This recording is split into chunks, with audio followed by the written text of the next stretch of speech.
Prvú vec, ktorú odporúčam spraviť, je prepnúť si rozhranie. To sa robí v kolónke kreslenie a poznámka. Vyberieme AutoCAD Classic. Zobrazí sa nám klasické rozhranie programu AutoCAD, ktoré je rovnaké u všetkých jeho verziách. Toto rozhranie odporúčam pre začiatočníkov, pretože všetky nástroje sú viditeľné hneď na prvý pohľad. Otvorenú knižnicu momentálne potrebovať nebudeme.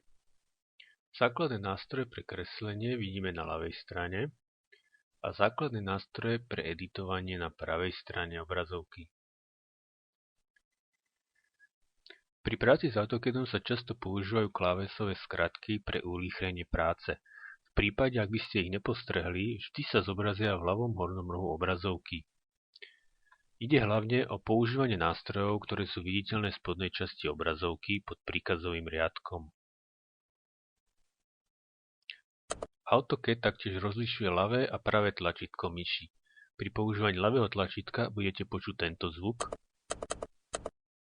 Pri používaní pravého tlačítka budete počuť tento zvuk.